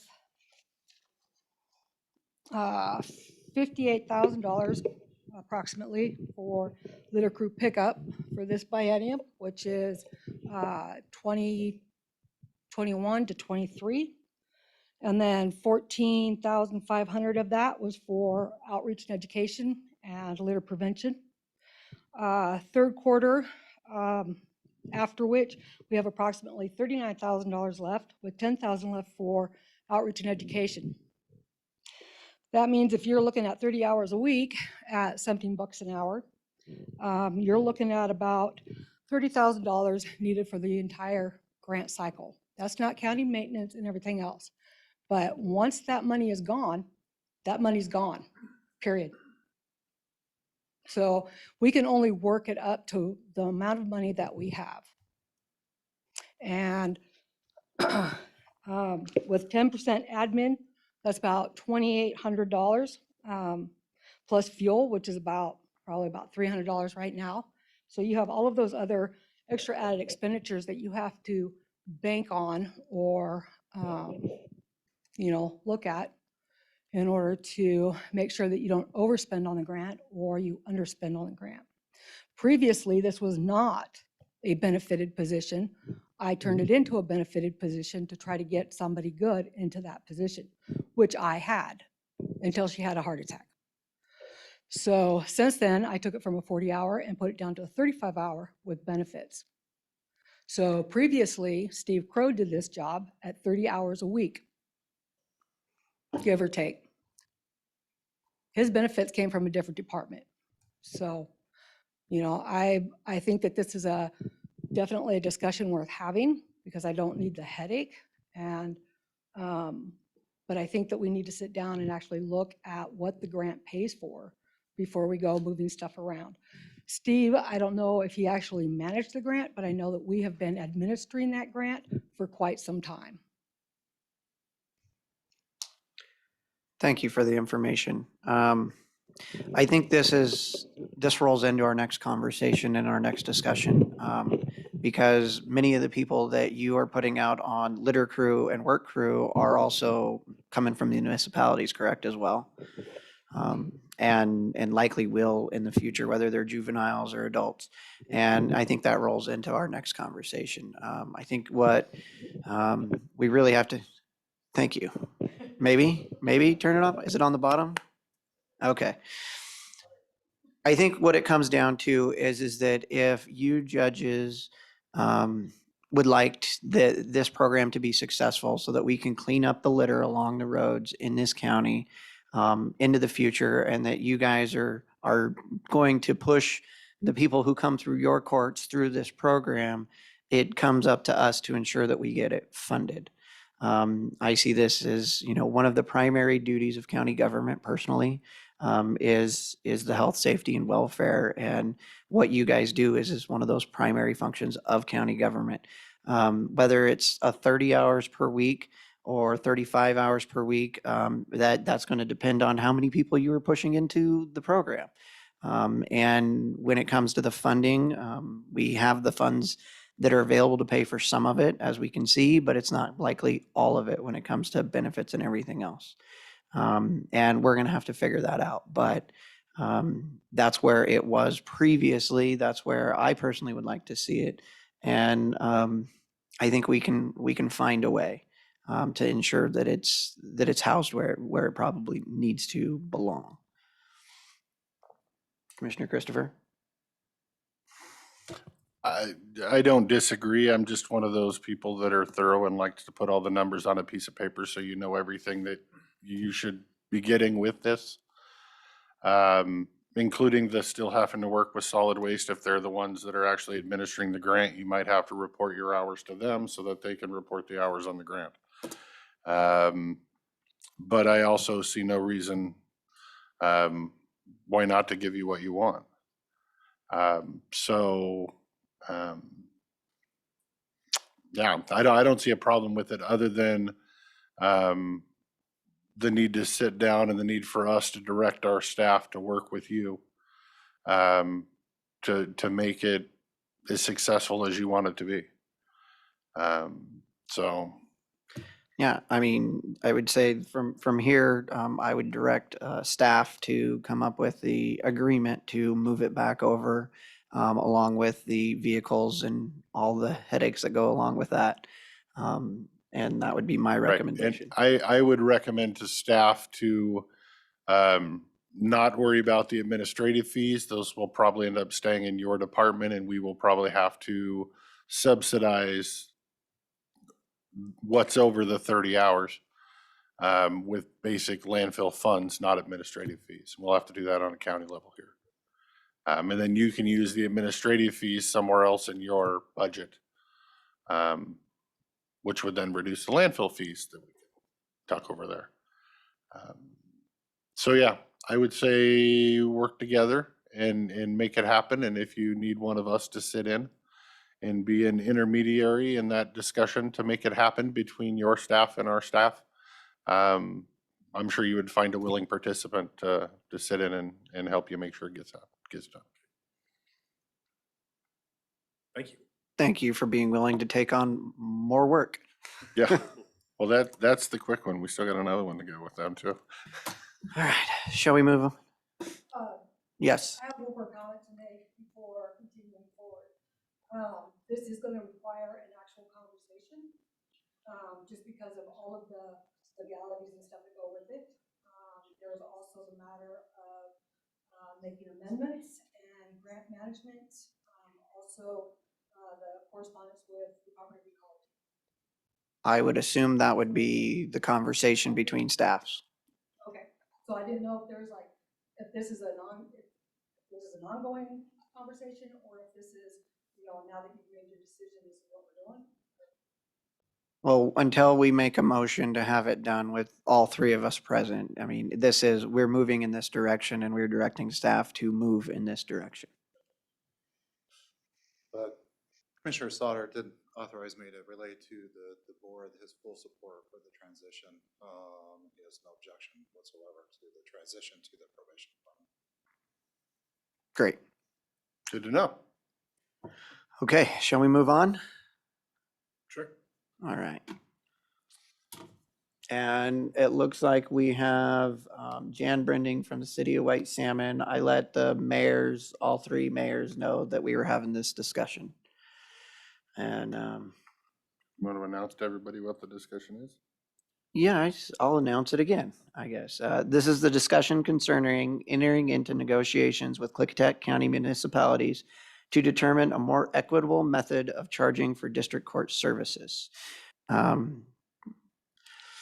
Prosecutor Cannell, you and I guess we all started having these discussions.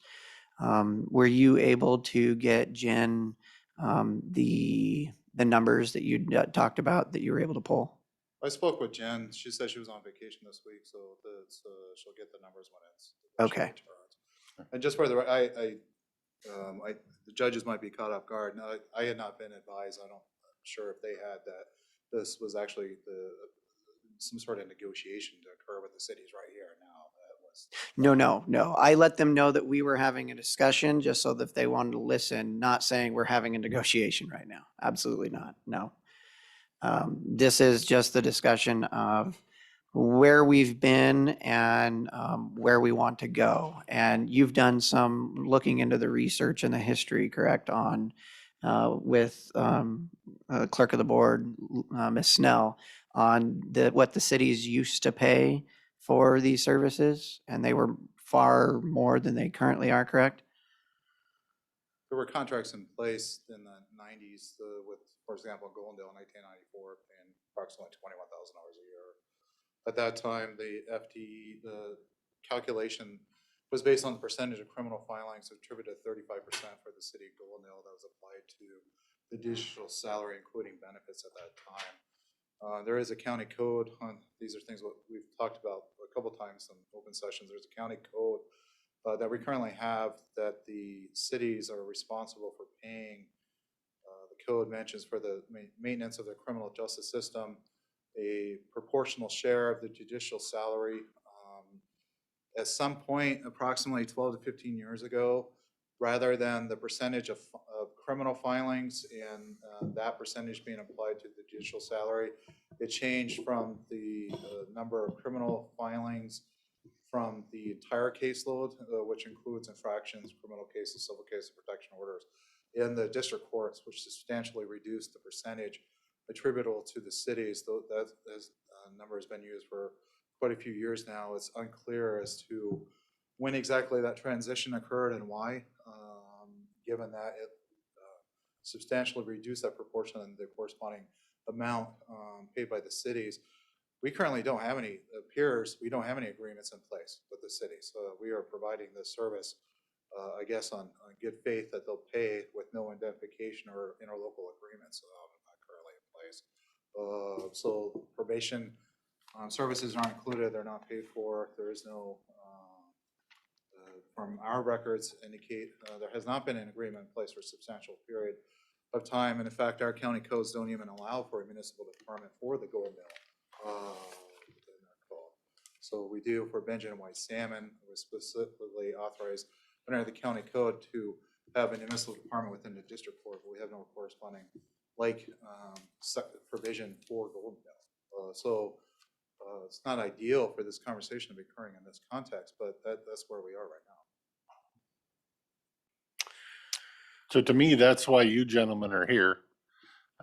We see a problem. We would like to fix said problem. But you guys are elected officials. We wanted to make sure we bring you guys on board and you guys are okay with it or in that agreement with other elected officials to help try to right the ship. In a nutshell. Yeah, this touches on multiple electeds. It touches on multiple departments. I mean, I guess the honest answer is I don't know why in the beginning that they were only paying for a prorated portion of the judge's salary and benefits, including, I mean, there are far more costs that go into managing this municipal services. From probation to bailiffs to all the litany of things that you list off the top of your head so well, Prosecutor Cannell. And so our goal, like we know that the cities have already set their budgets for the year, so we don't want to have a huge impact on them. So what we sent as a letter to the cities was that we would continue with the current agreement for that we have, the way that it's been being managed at their low understood rated percentage through July. And then what we would do is we would enter into negotiations based on either, anticipated costs, actual costs, what we assume them to be, or, if the cities had to do it themselves, what their costs are going to be, so that we can find some parity and fairness here. And I think everybody on board wants to be fair when it comes to ensuring that the costs are spread where they belong. And so what that would do is hopefully start at the beginning of next year so that they can start budgeting for those. We know it would be an increase in costs. We also know that in the end, we're still probably going to be subsidizing their court systems to some degree. And then maybe at the second half of the year, we'd go somewhere in the middle so that, we can recoup some of those costs. I mean, we see how difficult it is and how much you guys continue to come in saying, we need more help, we need more staff, we need, full-time with probation, with work crew, with all these things. And I think we have the opportunity to all work together to ensure that can all happen. And this is one of those ways. We are turning over every rock we can find to try to find the monies to continue conducting the operations of this county into the future. And this is one of those. Judges, do you have questions, comments, concerns, thoughts? Well, obviously, I think there ought to be a fair system of contribution worked out with the city. I think it's way more efficient to have one court rather than the courts divided between the city court and the district court. I don't know how you arrive at that decision. I don't think you want us to enter into the negotiations. I don't believe that's our role. I think our role is more to be here to inform you or answer questions if you have about things such as time and things of that nature. I'm assuming that's what you envision our role as. Well, yes, but we also don't want to do this if you're opposed to it either, because it affects you in your courts. So we didn't want to do it and leave you sitting over there with no input. Right. Well, I would be opposed if there's a splitting of it. I just don't think it's efficient. Right. But if that's what has to be done because the parties can't reach an agreement, I guess that's what Yeah, I don't know that would ever happen because it would cost the city way too much money to try to operate their own courts and their own probation and their own, and we would never be trying to charge them what that would cost. So it will always be cheaper to do it here. So I don't picture that going away. That isn't part of my ideal scenario. So yeah, hopefully that's back there. I would just say that as a technical matter, we're sitting here as district court judges and municipal court judges. So I appreciate the negotiation process that has to happen. For us to weigh in one way or the other, we are actually working on behalf of the cities that we're the municipal judges for. We're also working on behalf of the county. So for us we're not going to take a side in this thing, as Judge Hanson points out. We would like to see this go forward in an efficient manner. I think that's the best way to do it. I don't necessarily think that the cost of this, I think the cost needs to be trued up, as it were. And I think that if we can make sure that that's done in a way that feels fair to everybody, then that's the outcome that we'd like to see. Right. That outcome is not for us entirely.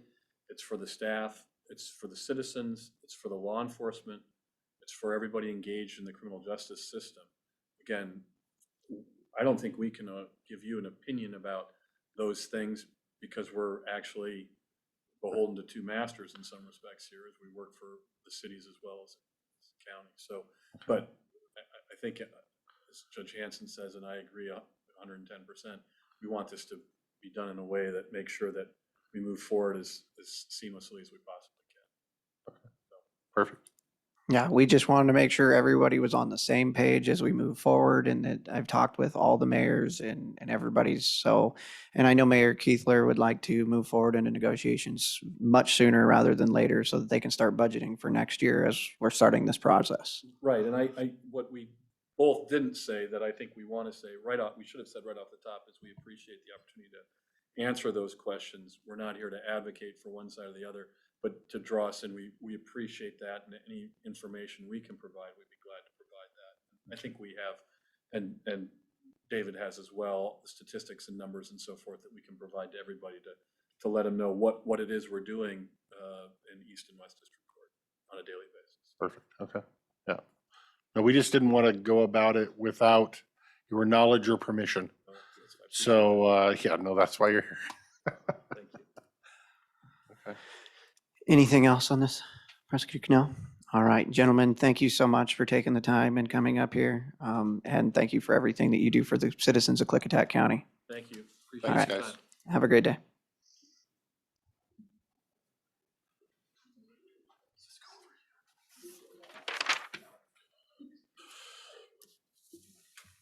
So the prosecutor came up with numbers?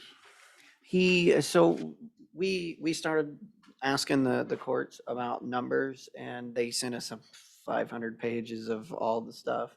And the prosecutor said, oh, the state does this other thing over here and we can go get those numbers. And they do it every year. It should take an hour of time. And I was like, Oh, wow. oh, well, that sure beats going through all these things. I mean, we'll have to still truth and verify that those are accurate, but other than that, no, I think it'll be really good. You have a good number, okay. And yeah, I mean, I wish Jen was here for this as well, but, and him. Okay.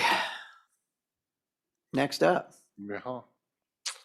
Mr. Chairman, I make a motion that we approve the consent agenda with 14 items. I will step down and second the motion. Any discussion? Nope. Hearing none. All those in favor signify by saying aye. Aye. Aye. Motion carries. Hand me the sheet in the bills, Lily. Oops. Mr. Chairman, I move that we accept the accounts payable warrants in the amount of $142,168.06 and the payroll benefit warrants in the amount of $0 for the date ending April 4th, 2022. I will step down and second the motion. All those in favor of paying the bills? Aye. Please. Aye. Motion carries. All right.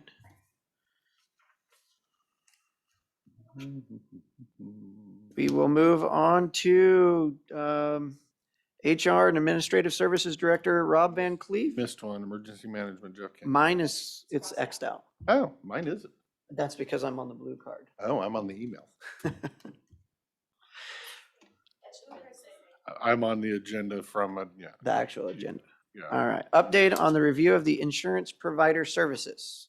Good afternoon. I'm here to ask for verbal permission to begin the process to move our insurance from the Washington Rural Counties Insurance Program to the Washington Counties Risk Pool. The Washington Counties Risk Pool Board met a couple of weeks ago and approved our membership with the understanding that you had not made a decision yet, but their plan year starts in October and their actuarials are now building their rate structure. And so they needed to know, because they have our rate history, if we were going to potentially be a member, they needed to get that data included. So, and we've had a number of discussions about this subject. There is a potential savings. I hesitate to say what it would be, but I think there's no little question that it would be less than we're paying now. And I think the technology that they offer would be beneficial to us as well. So I would recommend that we move to the new pool effective October. We'd have to work with the other company because that coverage goes till December. So we'd have to work out that. But so if I can get verbal approval, then we'll move forward knowing we have to come back with a resolution when the full board is here for the final decision. But yes, you have my approval. I know there's going to be some things that we may want to tweak. The crime coverage, we might be overpaying, things like that to get our policy tweaked in the way we want it. But it's looking into, I sat on a WASAC, the WASAC meeting on Monday that they always have was about cybersecurity. And it covered some state and federal stuff that we may not be aware of here, which hopefully we'll get to eventually.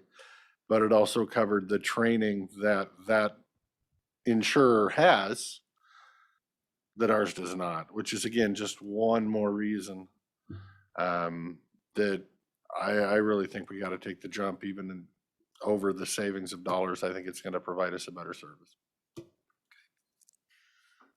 I thought we gave this to you last week. that was wasn't that a work session? Didn't we talk about? I don't know when we talked about Oh, was it that last on a time. work Yeah. session? Oh, okay.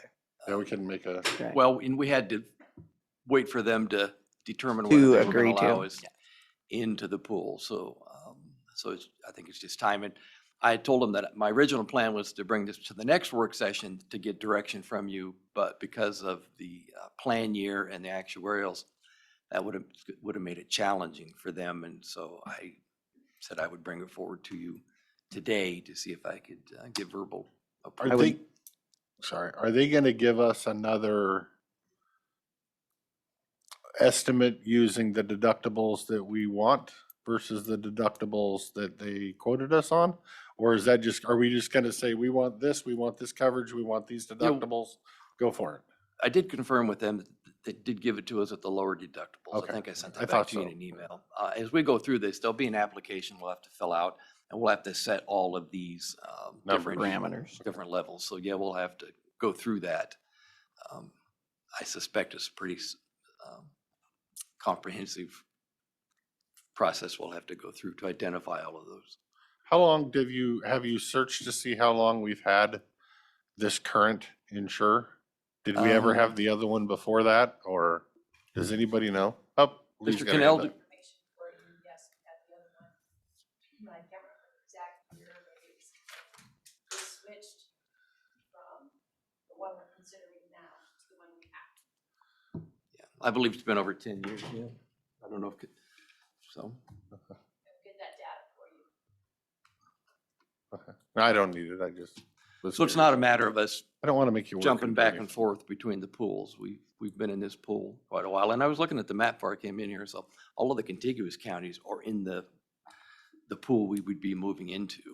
Well, I look at the data from the pool we're in and all the incidents, because I'm on the board of directors and we have to actually approve everybody's checks we're writing every month, and ours just aren't there.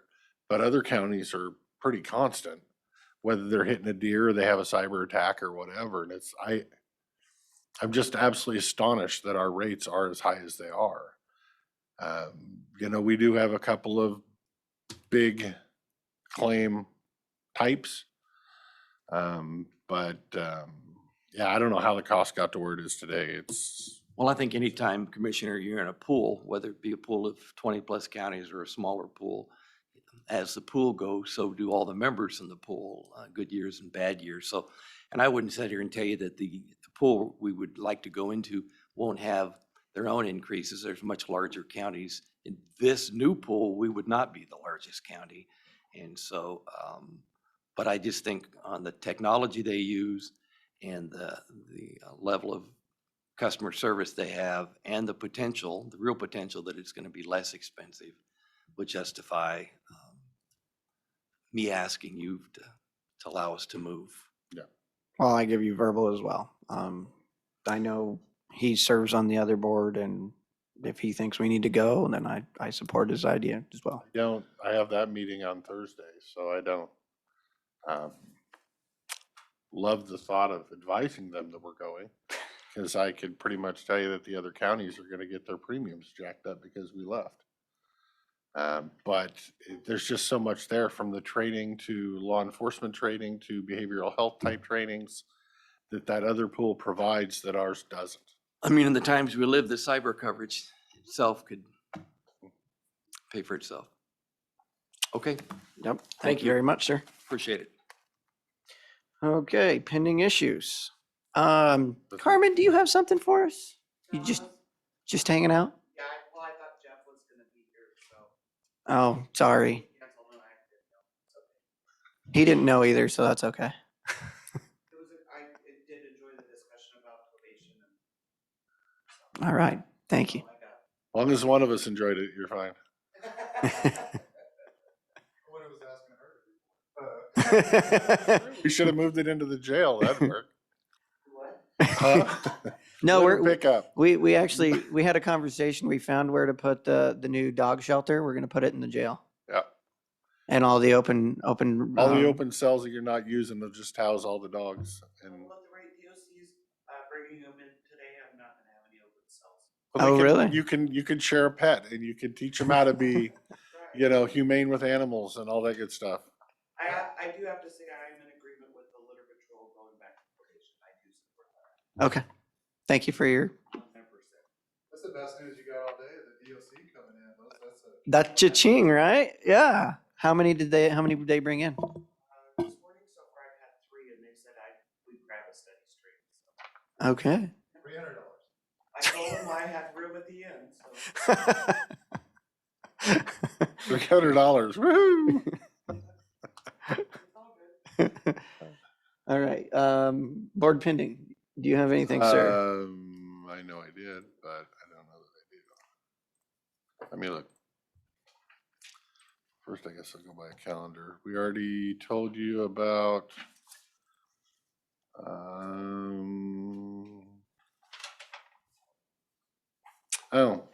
so that Wasac meeting with cyber coverage, they have federal stuff and state stuff where they literally, you can call them and they will come into your county free of charge, come into your government and look through your cyber and do a Analysis? awareness analysis for free. Wow. If we're not doing that, I don't know why. So that's a good resource. And then there's also one through the new insurer that I kind of half-heartedly mentioned there that we're gonna probably hopefully look into in the near future as we go through that. You already covered that.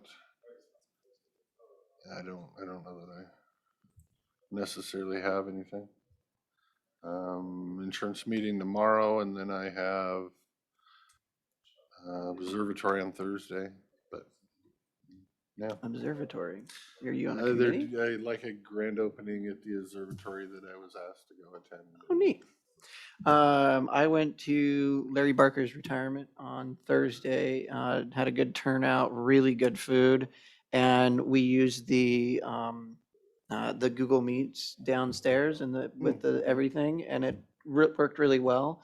It'll work even better when we get the window shades so you can see, so it's not backlit, but that room, like that's the first event that I've really been in where the doors were open and you had all the room, and it's a large space and it's going to be really, really productive and positive for the citizens of the county, I think, in the long run. Good. And then we had the industry day for the replacement of the Hood River Bridge for the our RBMC. That's the owners representatives contracts group, and there was a really good turnout of firms that are looking to represent all of us jurisdictions on the building of the bridge. So that was really positive as well. And those are my big updates for the day. Get back to the blue card. See, not that there's a ton of updates when we're missing one seatmate. So. Yeah, that happens. Okay, we're going to move on to the prosecuting attorney, David Cannell, pending issues. I don't have anything to do. Nothing on pending issues, nothing, how about in executive session? No, any questions? How do you feel that went? Oh, fine enough. We'll see how it works out. It'll all work out. Yeah, and so who's going to be in charge of that, Courtney? Courtney's the interim director of the probation. Okay. So the whole thing with interdepartmental meeting would be Courtney meeting with Ruby to hammer that all down. If you hear anything that I don't hear and there needs to be somebody sitting in the room, please let us know. Okay. Yeah. All right, sounds good. All right. Thank you for all your help today, getting us through all these, I mean, big changes. It'll be better. Yeah, I agree. Okay, thank you. All right. Thank you very much, sir. Okay. Anything else for the good of the order, sir? I know I'm forgetting something, but if I'm forgetting it, it must not be that important. It can wait till next week. I probably agree. All right. If you would like to make a motion, I would entertain a motion. Mr. Chairman, I move that we adjourn the meeting until next Tuesday. There's been a motion to adjourn the regular meeting. There will be no workshop scheduled for April 7th. So we will see you all next Tuesday. All those in favor signify by saying aye. Aye. Aye. Motion carries. Thank you, all of you who stayed on the line and listened to the government of Klickitat County work for you. Thank you.